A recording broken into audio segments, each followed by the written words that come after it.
श्री शिवाय नमस्तुभ्यं भक्तों। जय श्री कृष्णा। स्वागत है आपका हमारे YouTube चैनल प्रियंका शास्त्र ज्ञान में। भगवान भोलेनाथ की कृपा हम सब पर सदैव बनी रहे। आज के वीडियो में हम जानेंगे प्रदोष व्रत के बारे में। प्रदोष व्रत की सही तारीख क्या है, प्रदोष काल का समय क्या रहेगा, प्रदोष व्रत में पूजा किस समय करनी चाहिए, प्रदोष व्रत का क्या महत्व है, वीडियो में सब जानेंगे। वीडियो में आगे बढ़ने से पहले पूरे भक्ति भाव के साथ महादेव का जयकारा लगाकर महादेव का आशीर्वाद प्राप्त करें। कमेंट बॉक्स में हर हर महादेव जय श्री कृष्णा अवश्य लिखें। चैनल पर पहली बार विजिट हुए, पहली बार मेरी आवाज़ सुन रहे तो चैनल को सब्सक्राइब करके बेल आइकन अवश्य दबाएं। इससे हमारे वीडियो की नोटिफिकेशन आप तक पहुंचती रहेगी और आपको नई नई जानकारी मिलती रहेगी। भक्तों, फागुन मास के कृष्ण पक्ष की त्रयोदशी तिथि 8 मार्च को पड़ रही है। प्रदोष व्रत 8 मार्च को रखा जाएगा। भक्तों, प्रत्येक महीने में 2 बार त्रयोदशी तिथि आती है, 2 बार व्रत रखा जाता है। प्रदोष व्रत देवों के देव महादेव को समर्पित है। प्रदोष व्रत के दिन भगवान भोलेनाथ और माता पार्वती की पूजा आराधना पूर्ण भक्ति भाव के साथ विधि विधान से करनी चाहिए। भगवान भोलेनाथ माता पार्वती के निमित्त व्रत रखा जाता है। भगवान भोलेनाथ के सामने व्रत का संकल्प लें, ऐसी मान्यता है। प्रदोष व्रत रखने वाले जातक की लंबी आयु का आशीर्वाद मिलता है, जीवन की परेशानियां दूर होती हैं। भगवान भोलेनाथ अपने भक्तों पर अति शीघ्र प्रसन्न होते हैं। प्रदोष व्रत रखने वाले के जीवन में सुख समृद्धि सदैव बनी रहती है। प्रत्येक महीने में 2 प्रदोष व्रत रखे जाते हैं। भक्तों, मार्च माह का पहला प्रदोष व्रत फागुन मास के कृष्ण पक्ष की त्रयोदशी तिथि 8 मार्च को पड़ रही है। पंचांग के अनुसार त्रयोदशी तिथि 8 मार्च को मध्य रात्रि में 1:19 से शुरू होगी। यह रात्रि 9:57 पर समाप्त होगी।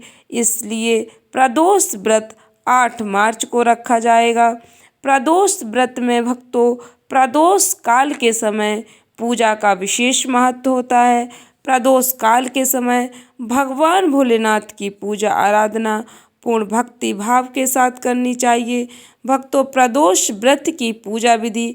प्रदोष व्रत के दिन सुबह जल्दी उठें, स्नान करने के बाद स्वच्छ वस्त्र धारण करें, मंदिर की साफ सफाई करें।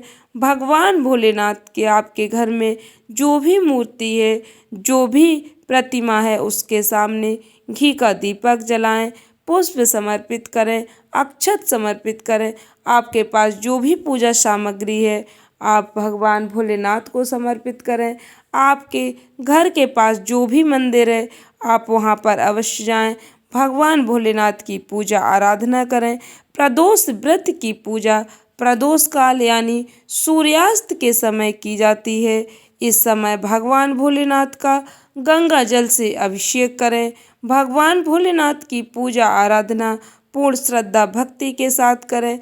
आपके पास जो भी पूजन सामग्री है, धूप दीप धतूरा शमी पत्र बेल पत्र अक्षत चंदन, भगवान भोलेनाथ को पूर्ण श्रद्धा भक्ति के साथ समर्पित करें।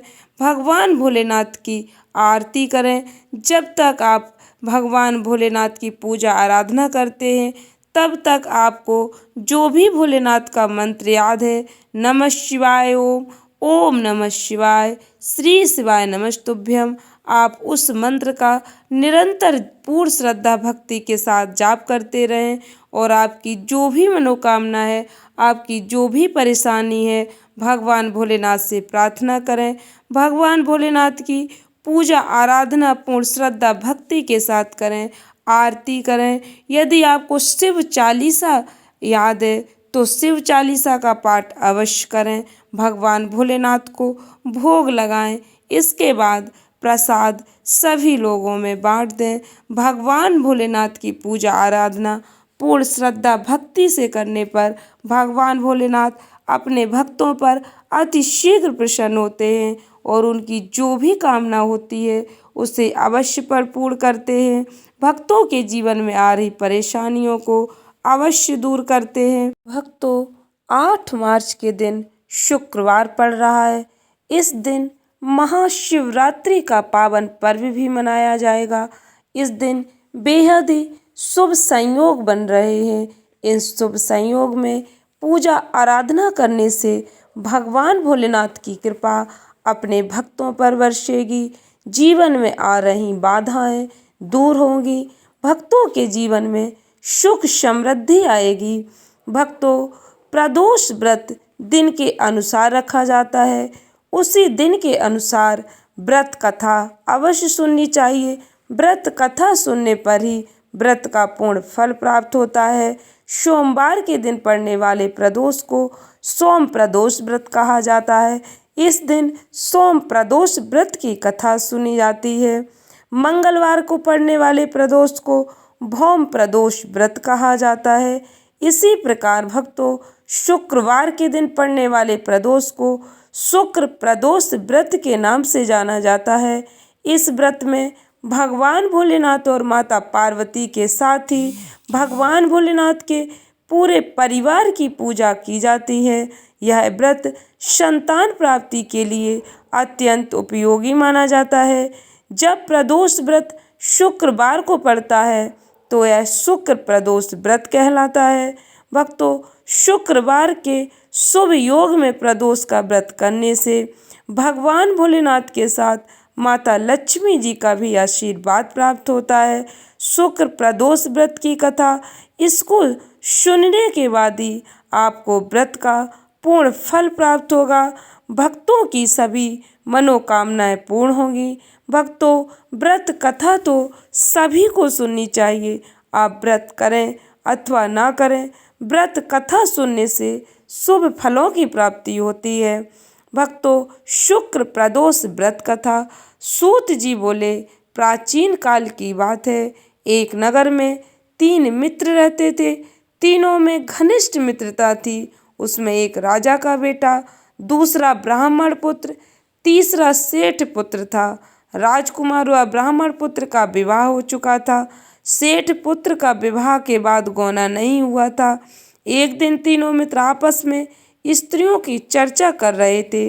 ब्राह्मण पुत्र ने नारियों की प्रशंसा करते हुए कहा, नारीहीन घर भूतों का डेरा होता है। सेठ पुत्र ने यह वचन सुनकर अपनी पत्नी को लाने का तुरंत निश्चय किया। सेठ पुत्र अपने घर गया और अपने माता पिता को अपना निश्चय बताया। उन्होंने बेटे से कहा कि शुक्र देवता डूबे हुए हैं। इन दिनों बहू बेटियों को उनके घर से विदा करा कर लाना शुभ नहीं, अतः शुक्रोदय के बाद तुम अपनी पत्नी को विदा करा लाना। सेठ पुत्र अपनी जिद से टस से मस नहीं हुआ और अपनी ससुराल जा पहुंचा। सास ससुर को उसके पता चला। उन्होंने उसको समझाने की कोशिश की किंतु वह नहीं माना, अतः उन्हें विवश हो अपनी कन्या को विदा करना पड़ा। ससुराल से विदा होकर पति पत्नी नगर से बाहर निकले ही थे कि उनकी बैलगाड़ी का पहिया टूट गया और एक बैल की टांग टूट गई। पत्नी को भी काफी चोट आई। सेठ पुत्र ने आगे चलने का प्रयत्न जारी रखा, तभी डाकुओं से भेंट हो गई और वे धन धान्य लूट कर ले गए। भक्तों, सेठ का पुत्र पत्नी सहित रोता पीटता अपने घर पहुंचा। जाते ही उसे सांप ने डस लिया। उसके पिता ने वैद्यों को बुलाया। उन्होंने देखने के बाद घोषणा की, आपका पुत्र 3 दिन में मर जाएगा। उसी समय इस घटना का पता ब्राह्मण पुत्र को लगा। उसने सेठ से कहा कि आप अपने लड़के को पत्नी सहित बहू के घर वापस भेज दो। यह सारी बाधाएं इस कारण से आई हैं कि आपका पुत्र शुक्रास्त में पत्नी को विदा करवा कर लाया है। यदि यह वहां पहुंच जाएगा तो बच जाएगा। सेठ को ब्राह्मण पुत्र की बात जच गई और अपनी पुत्र वधू और पुत्र को वापस लौटा दिया। वहां पहुंचते ही सेठ पुत्र की हालत ठीक होना शुरू हो गई। इसके बाद उन्होंने शेष जीवन साथ में सुखपूर्वक व्यतीत किया। मृत्यु के बाद स्वर्ग लोक को गए। भक्तों, शुक्र व्रत पूर्ण श्रद्धा भक्ति के साथ करने से भगवान भोलेनाथ के साथ भोलेनाथ के संपूर्ण परिवार का आशीर्वाद प्राप्त होता है। आशा करती हूँ वीडियो अच्छी लगी होगी, उपयोगी लगी हो तो वीडियो को अधिक से अधिक भक्तों को शेयर करें। धन्यवाद भक्तों। श्री शिवाय नमस्तुभ्यम।